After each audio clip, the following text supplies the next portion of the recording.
স্বামীর 6টা অধিকার, স্ত্রীর দায়িত্ব। কয়টা অধিকার স্বামীর? 6টা অধিকারের প্রতি অবশ্যই স্ত্রীর খেয়াল রাখতে হবে। আর এই 6টা হচ্ছে স্ত্রীর জন্য দায়িত্ব। 6 নাম্বারের মধ্যে 1 নাম্বার হচ্ছে স্বামী যা বলে তা মানা, তাআতুহু ফিল মারুফ। স্বামীর নির্দেশিত পথে চলা। স্বামী যদি কোনো ভালো কাজের নির্দেশ দেয় সেই ভালো কাজগুলো করা। তবে যদি স্বামী কোনো মুনকার কাজের, স্বামী যদি কোনো আল্লাহর নিষিদ্ধ কোনো কাজের নির্দেশ দেয় সেই আদেশ পালন করা যাবে না। করা যাবে নাকি? মনে করেন স্বামী এমন কোন আদেশ করলো যেটা ইসলাম বিরোধী। স্ত্রী নামাজ পড়তে চায়, স্বামী বলল যে না, নামাজ পড়তে পারবো না। স্ত্রী পর্দা করতে চায়, স্বামী বলল না, আমার একটা সোসাইটি আছে, আমার সমাজ আছে, তুমি পর্দা করলে আমার সমাজ টিকে না, আমি সমাজে মুখ দেখাইতে পারি না। তুমি যদি পর্দার ভিতরে থাকো তাহলে মানুষ বলে কি গেউয়া খেত একটা নিয়ে আসছে, সুতরাং পর্দা করতে পারবে না। স্বামী যদি কোন স্ত্রীকে এই নির্দেশ দেয়, পর্দা লঙ্ঘনের নির্দেশ দেয়, লঙ্ঘন করা যাবে? লা তাআতা লিমাখলুকিন ফি মাসিয়াতিল খালিক। আল্লাহর নবী সাল্লাল্লাহু আলাইহি ওয়াসাল্লাম বলেছেন, সকল ক্ষেত্রে স্বামীর নির্দেশ পালন করা গেলেও যদি খালেকের নির্দেশ, স্রষ্টার নির্দেশ অমান্য হয়, এমন কোন ক্ষেত্রে স্বামীর নির্দেশ পালন করা যাবে? আল্লাহর নবী সাল্লাল্লাহু আলাইহি ওয়াসাল্লাম বলেছেন, স্ত্রীদের ক্ষেত্রে বলেছেন স্বামীর নির্দেশ পালন করার জন্য। আল্লাহর নবী বলেন, লাউ কুনতু আমুরু আহাদান আন ইয়াসজুদা লি আহাদিন, যদি আমি কাউকে যদি অন্য কোনো মানুষের সামনে সেজদা করার নির্দেশ দিতাম, তাহলে নারীদেরকে বলতাম তারা যেন তার স্বামীর পায়ে সেজদায় লুটিয়ে পড়ে। স্বামীকে এতটা সম্মান আল্লাহ নবী সাল্লাল্লাহু আলাইহি ওয়াসাল্লাম দিয়েছেন, যেখানে আল্লাহ ছাড়া অন্য কারো সেজদা করার অধিকার আছে নাকি? আল্লাহ ছাড়া অন্য কারো সেজদা করা জায়েজ? জায়েজ? জায়েজ নাই। আল্লাহ ছাড়া যেখানে অন্য কারো সেজদা করা জায়েজ নাই, আল্লাহ ছাড়া অন্যের সামনে মাথা নত করা জায়েজ নাই, সেখানে আল্লাহর নবী বলেছেন যদি আল্লাহ ছাড়া অন্য কারো সামনে আমি কাউকে সেজদা করতে বলতাম, তাহলে নারীদেরকে বলতাম স্বামীর সামনে সেজদা করে থাকো।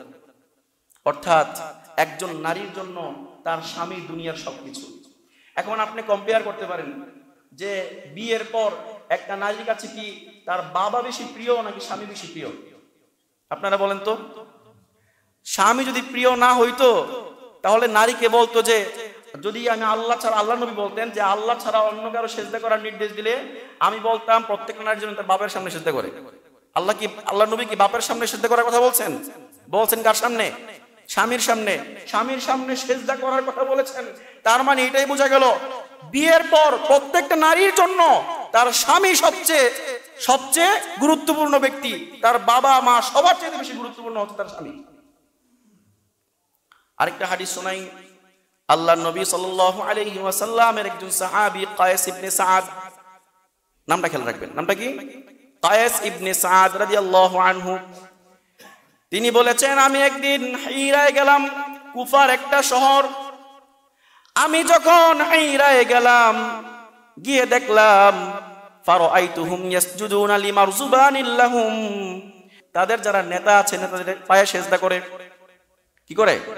নেতাদের পায়ে সেজদা করা শুরু করছে।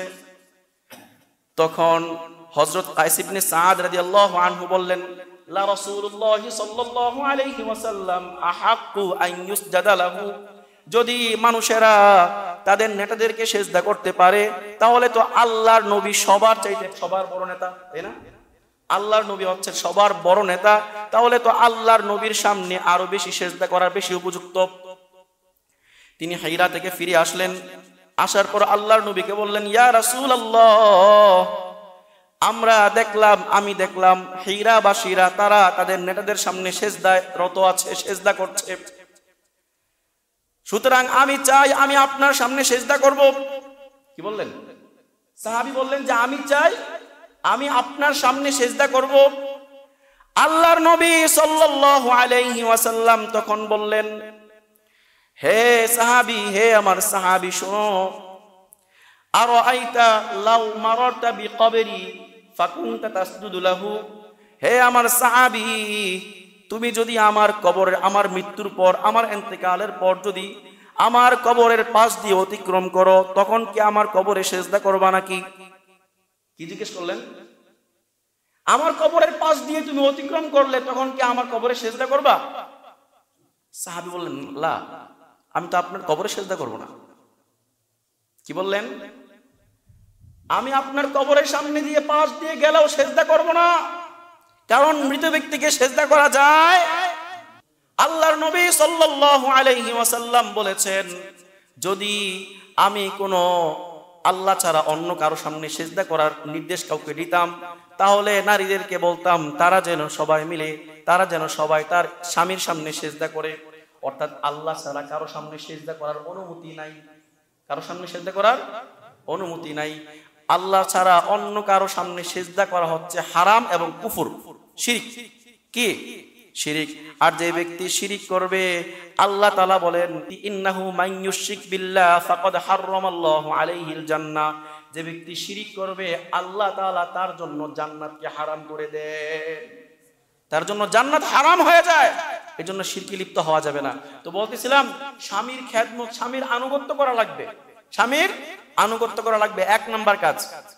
কয়টা আমল যেন করতে হবে স্ত্রীদের উপর দায়িত্ব কয়টা যেন? 6টা দায়িত্ব।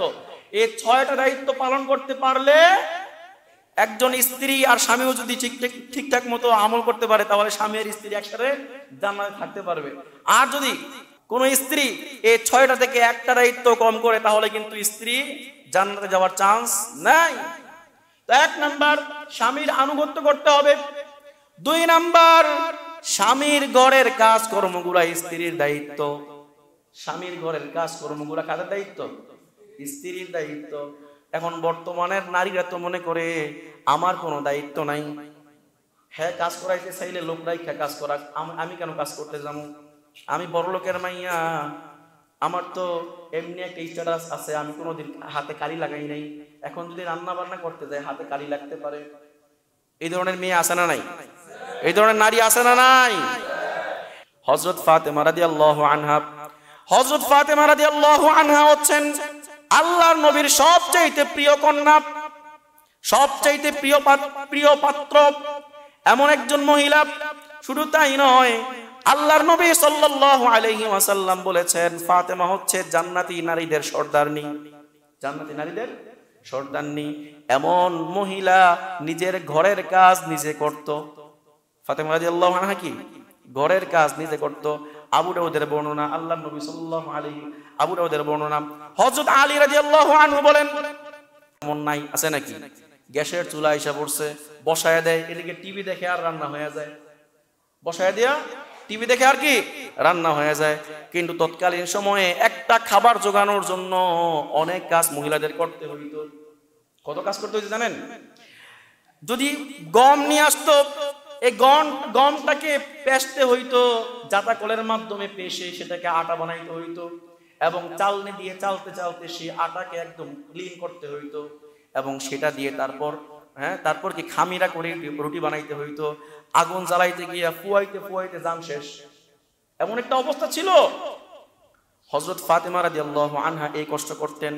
পানির এত ব্যবস্থা ছিল না, পানি ছিল খুব কম, কুয়ার মধ্যে পানি ছিল, পানি উঠাইতে হইতো।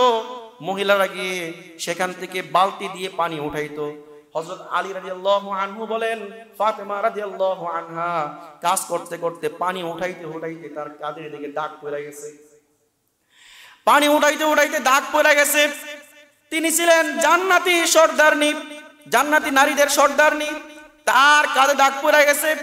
তিনি যে জাতাকলের মাধ্যমে আটাগুলো গমগুলো পেষতেন, এই পেষতে শেষ পর্যন্ত তার হাতে ফোসা পড়ে যাইত, সব সময় ঠোসা থাকতো।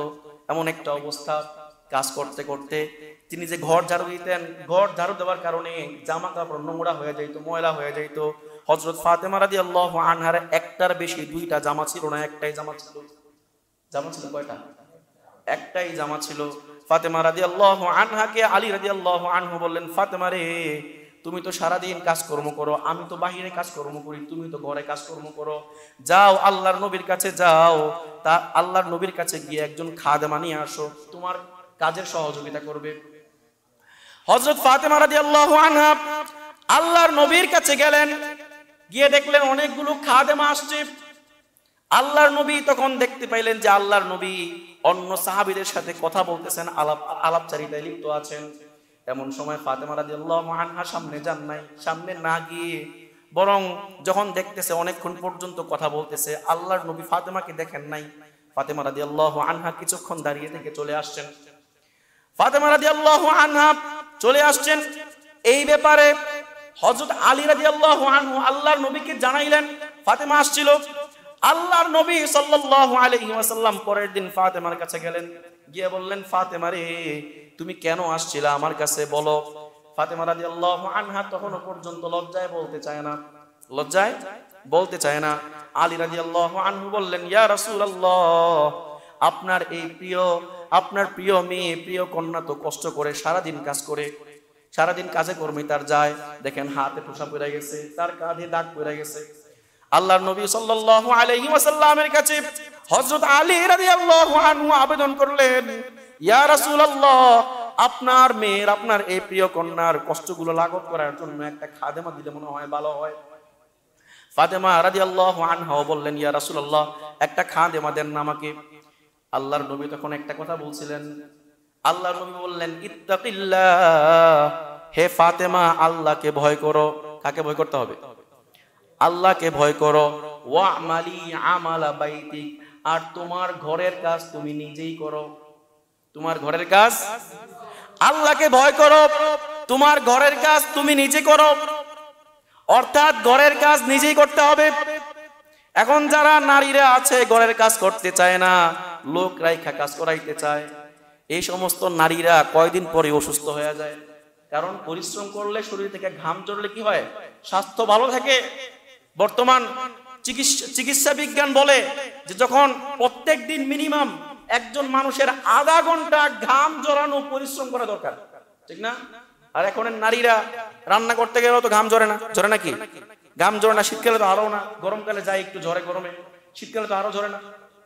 আবার অন্য কাজ এ বৈশাই করে। অনেকে তো এমনও আছে রান্না বান্না চেয়ারে বসে করে, এমনও আছে আমার দেখা, চেয়ারে বসে রান্না বান্না করে। কি অলসের অলস, চিন্তা করছেন একটু? আগের মানুষ পাটায় পুতরিয়া বাইকটা, তারপরে কি মরিচ বাটতো, হলুদ বাটতো, এগুলো দিয়ে রান্না বান্না করতো। আর এখনের নারীরা ব্লান্ডারে বেশি এনে দেয়, ঠুর করে হয়ে যায়, ঠিক না? বেশি কিছু লাগে না, তো ঝামেলা করতে হয় না, ঘাম ঝরে না, যার কারণে 30, 35, 40 পার হইতেই এদিকে ব্যথা, ওদিকে ব্যথা, বিভিন্ন রোগের সুখে ধরা হয়। রোগ থেকে বাঁচার জন্য, শরীরকে সুস্থ রাখার জন্য অবশ্যই প্রত্যেকটা নারীর, পুরুষরা তো বাহিরে গিয়ে পরিশ্রম করে, তাই না? নারীদের পরিশ্রম করার সুযোগ হয় না, বিশেষ করে যারা পর্দাশীল, এরা তো ঘর থেকে বের হয় না। তো ঘরের মধ্যে পরিশ্রম করতে হবে, যে কোনো কাজ হাইটা চলে করতে হবে, বসে না, ঠিক আছে ইনশাল্লাহ? তো ঘরের কাজ নারীরা যারা শুনতেছেন তাদেরকে বলবো, নিজের ঘরের কাজ নিজের মনে করে করবেন। কারণ এই ঘরটা কার? নিজেরই। যখন বিয়ে করে আসছেন তখন আপনার বাবার ঘর আপনার রয়ে নাই, তখন আপনার স্বামীর ঘরটা কার হয়ে গেছে? আপনার হয়ে গেছে। সুতরাং আপনি নিজেকে যেরকম পরিপাটি রাখেন, আপনার ঘরটাকে পরিপাটি রাখতে হবে। তো 2 নাম্বার দায়িত্ব হচ্ছে নিজের ঘরের কাজগুলো নিজে করা। 3 নাম্বার দায়িত্ব স্বামীর ডাকে সাড়া দেওয়া, স্বামীর প্রয়োজন পূরণ করা 3 নাম্বার স্ত্রীর দায়িত্ব। যদি এই দায়িত্বটা পালন না করে, আল্লাহর নবী সাল্লাল্লাহু আলাইহি ওয়াসাল্লাম ওই সমস্ত নারীদের সম্পর্কে বলেছেন, আল্লাহর নবী সাল্লাল্লাহু আলাইহি ওয়াসাল্লাম বলেছেন, ইযা দা'আর রাজুলু ইমরাআতাহু ফাআবাত ফাবাতা গাব্বানা লা'নাতহাল মালাইকাতু হাত্তা ইউসবিহা।